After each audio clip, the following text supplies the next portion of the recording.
Hola, mi nombre es Juan Carlos Restrepo, soy profesor del curso virtual de atención al paciente con heridas y vamos a seguir viendo la clase de calcifilaxia.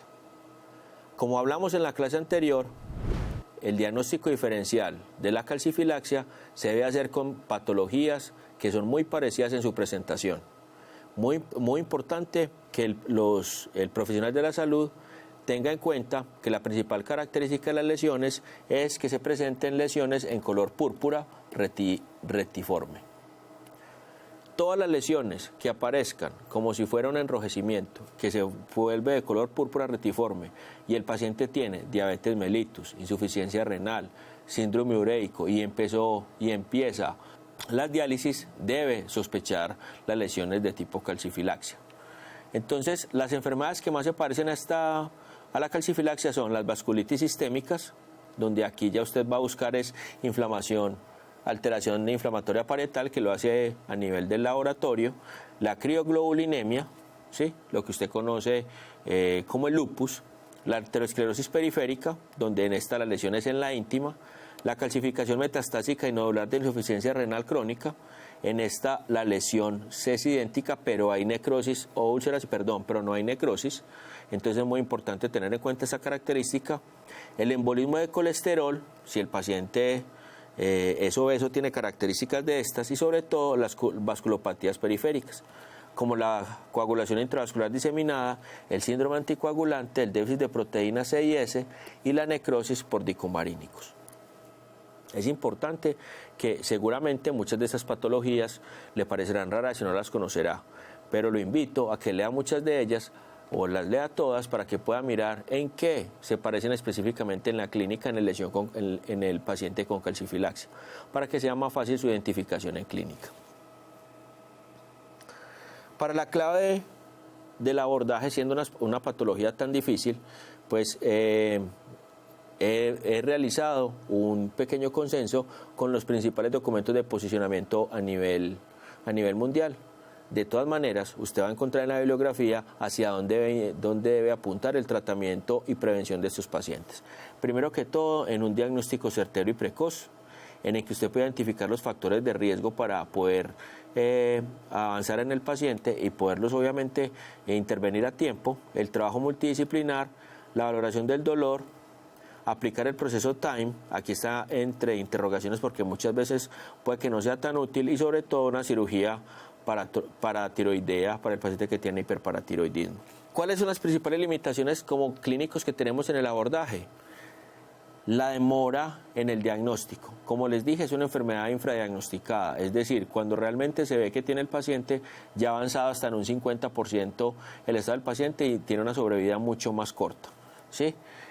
El 33% de los pacientes hay que tener en cuenta también que así sea una necrosis no le va a servir la revascularización por diferentes características que tiene el paciente con calcifilaxia. No hay un protocolo de cuidado específico o estandarizado o un protocolo mundial como el de la enfermedad cardíaca, el de la enfermedad renal. Casi que esto se ha hecho del ensayo-error y son muy pocos los estándares de manejo que hay para tratar a estos pacientes. Hay una alta mortalidad por complicaciones y sobre todo cuando no se utiliza la analgesia correcta también el paciente sufre varios daños. ¿Qué debemos saber o qué debemos tener en cuenta en el paciente con calcifilaxia? Sobre todo, y que tiene los factores de riesgo que hemos mencionado anteriormente, depósitos de calcio y fósforo.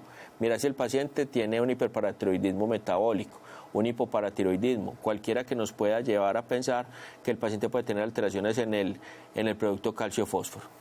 Hay que administrar vitamina o análogos de la vitamina D en pacientes con hiperparatiroidismo, ¿cierto? Y que están tratados con heparina. Esa parte también es muy importante porque una vez te va a indicar que estos pacientes pues están en riesgo de sufrir la lesión. Hay que hacer el control de la glucemia, porque recuerde que una de las características es que este paciente es diabético en la mayoría de los casos. Entonces se hace el control de glucemia y control de hemoglobina glicosilada al menos cada 2 meses. Si no está muy seguro de que tiene el paciente, se hace una biopsia perilesional, que usted la puede hacer tranquilamente porque es una de las herramientas que le ayudan a hacer el diagnóstico diferencial en el paciente. Y sobre todo, hay que saber que va a haber una disminución del oxígeno y los nutrientes en ese sitio de la lesión. Por lo tanto, usted lo que va a necesitar es cura de ambiente húmedo para poder sacar a este paciente adelante de la necrosis que tiene. También recomienda la literatura que usted utilice ácidos grasos hiperoxigenados. Recuerde que los ácidos grasos hiperoxigenados, como he mencionado en otras clases, es una combinación de los ácidos grasos esenciales que tenemos en el cuerpo, ¿sí? Más, por lo general, pues una planta que ayuda a que se potencien estos ácidos grasos hiperoxigenados. ¿Cuáles son estos ácidos grasos hiperoxigenados? Los que usted toma realmente de la dieta, que son el ácido oleico, el linoleico, el esteárico, el palmítico, todos esos que se combinan. En este caso, el único disponible en Colombia es el Linovera. Si bien el Linovera se asocian de una planta que se llama la centella asiática. La centella asiática es una planta que tiene propiedades de memoria y que ayuda a los radicales libres de la herida a saber con qué radical se deben hacer de nuevo.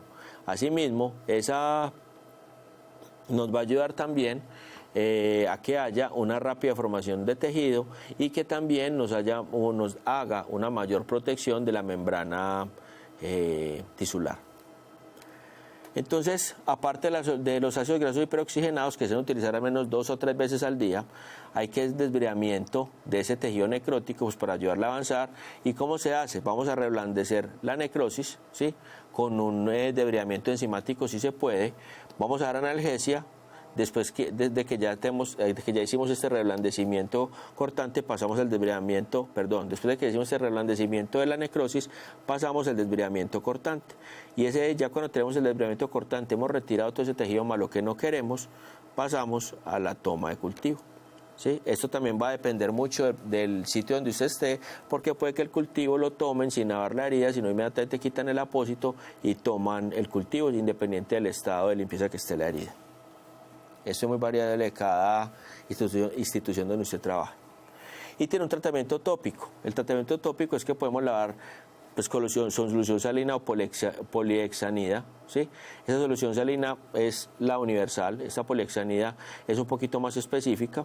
Si la carga bacteriana es alta, hay que colocar clorhexidina por 3 minutos, se retira, ¿sí? Y ya se espera de nuevo para poder colocarle antibiótico o alguna otra cosa. Hay que colocarle anestésico local, en este caso la lidocaína, o le puede colocar también un film de poliuretano, sobre todo porque te va a ayudar también a proteger. Hay que hacer un desbridamiento cortante de los restos de la necrosis seca, es decir, hay que quitar esfacelos para que la herida salga adelante, hay que utilizar hidrogeles para el desbridamiento autolítico, apósitos de plata para las infecciones y productos de barrera para la piel perilesional. Esto entonces es muy importante porque casi que estamos enfocando la herida al tratamiento estamos enfocando el tratamiento no solo a la herida, sino como tal a la patología en general para que no se vuelva entonces a producir este tipo de lesiones.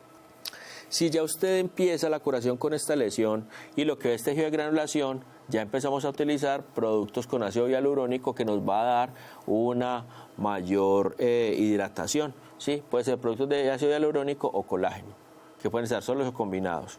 O ya se busca apósitos que contengan la humedad adecuada, como la hidrofibra de hidrocoloides y un apósito secundario, de manera que vayan sacando el líquido que tienen allí y después lo que se haga que siempre esté cubierto para que no haya haber daños mayores.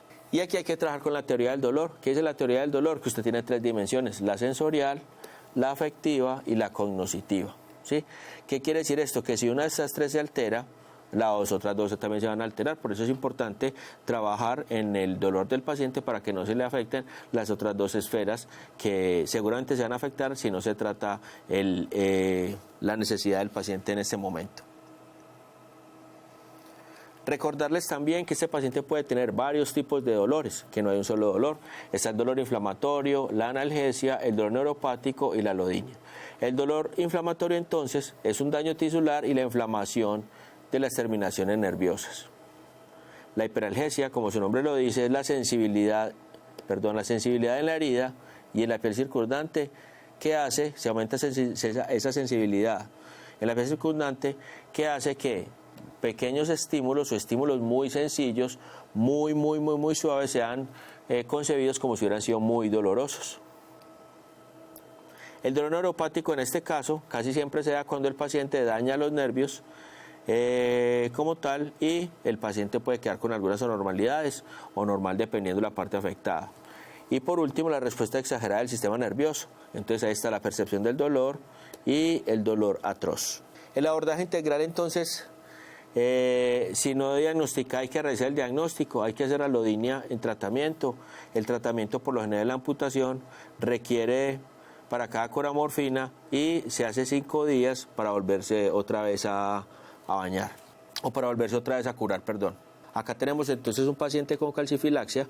Mire las lesiones de la parte lateral, ¿sí? Mire que toda la pierna está comprometida, mire las lesiones púrpuras, como les decía, mire la necrosis. Aquí usted ve ya diferentes tonalidades como de rojo, rojo rosado, pero mire el resto de la piel cómo está y mire acá cómo va. Entonces, ese mismo paciente del lado contrario, mire la lesión y sobre esto, pues colocamos un apósito. Mire las características, la necrosis, mire que el pie no está edematizado. Ese es el paciente por el lado contrario. Mire entonces cómo está avanzada la necrosis. ¿Sí? Mire el tejido cómo está, que está bien vascularizado, de hecho está brillante, porque no lo han lavado. Y si ustedes ven acá, también vemos una parte de necrosis importante. ¿Sí? Entonces esa parte también debemos de organizarla y empezar a trabajar para poderla debridar, hacer un debridamiento cortante. Si el paciente lo permite, desde que no esté anticoagulado. Ese es el mismo paciente por el lado contrario. Mire acá entonces las mismas zonas de necrosis. Mire atrás que ya tenemos como una especie como de hematoma. Sí, parece hipergranulación. Y aparte, pues, otras lesiones púrpuras y unas lesiones en montículas púrpuras también. Muy bien, entonces a continuación vamos a ver el paciente que estamos analizando. Mire cómo está acá, ya quitamos la necrosis. Mire que las características de la piel cómo están, está mucho más brillante, el lecho está un poco más vitalizado, ¿sí? Que eso es muy importante. Acá tenemos el mismo paciente, mire cómo se ha ido perdiendo la costra poco a poco, ¿sí? Ya esa herida casi que está lista tiene el lecho listo para cicatrizar. Acá tenemos el paciente a los 32 días de tratamiento, se disminuye la analgesia y hay control de quelantes, de calcio y fósforo. Mire las características de la herida y mire las características de la herida a cómo lo recibimos. El debridamiento quirúrgico no era viable porque era un paciente anticoagulado, no quería amputación y no quería paratiroidectomía. Entonces tenemos que este paciente, el dolor al ingreso era de 10, el dolor más fuerte que jamás había percibido, y el dolor al alta era de 4, lo que quiere decir que ganamos la batalla contra este paciente con calcifilaxis y su lesión de calcifilaxia. Acá ya está el paciente totalmente cicatrizado, mire que aunque la piel está cambiada de color, pues porque obviamente hay apenas formación de colágeno 3, está totalmente cerrada y obviamente aumentó su calidad de vida y la prevalencia de vida. Mire cómo está la otra pierna, mire cómo está la otra pierna. Entonces el tratamiento hay que hacer sobre todo con quelantes de calcio, con fósforo y vitamina D. Se localiza casi siempre en caderas, muslos y pierna, y sobre todo los pacientes que tienen alto riesgo, recuerden que son los obesos y las mujeres. Aparte de eso, los pacientes malnutridos, dializados y trasplantados son los pacientes que más riesgo van a tener si presentan alguna de las características clínicas que vimos anteriormente. ¿Qué es lo más importante también? Que usted haga un dolor multidisciplinario o un enfoque integral del paciente para que sea mucho más llevadera la enfermedad, porque los primeros días el paciente siente demasiado dolor, tanto que muchas veces tiene que venirse a la clínica del dolor. El primer objetivo es la disminución del dolor, ¿sí? Y sobre todo hay que tener cuidado con los tratamientos para el dolor en las heridas, porque muchas veces están mal utilizados, ¿sí? con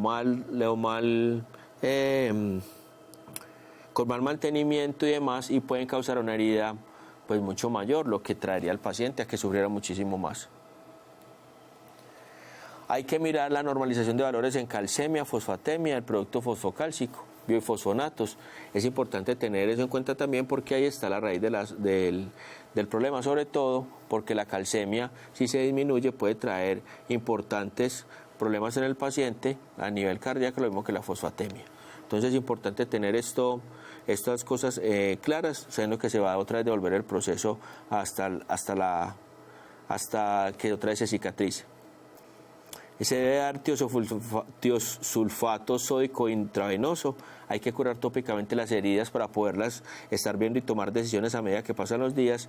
Y también hay que tener en cuenta la utilización de larvas estériles, como las de la Brucella suricata, para poder colocar en los pies y cerrar mucho más rápido. Entonces necesitamos analgesia, apósitos y preparación de la herida. Hemos visto entonces a lo largo de esta corta clase lo que son las lesiones tipo calcifilaxia. Es de recordar que no son lesiones muy comunes, pero que sí pueden aparecer en el paciente que tiene ciertas características clínicas, como lo es la insuficiencia renal aguda, la insuficiencia renal crónica, la urolitiasis, las uremias y sobre todo pues las fallas renales. Es importante que tengan en cuenta que si el paciente empieza tratamiento de diálisis, es posible también que su riesgo aumente muchísimo más. Es importante que reconozca que las lesiones empiezan rojizas, pasan a moradas y hasta que ya llega la lesión como tal. Entonces, lo invito a que profundice un poco más en el tema con los documentos que se han dejado en esta unidad para la terminación de la clase.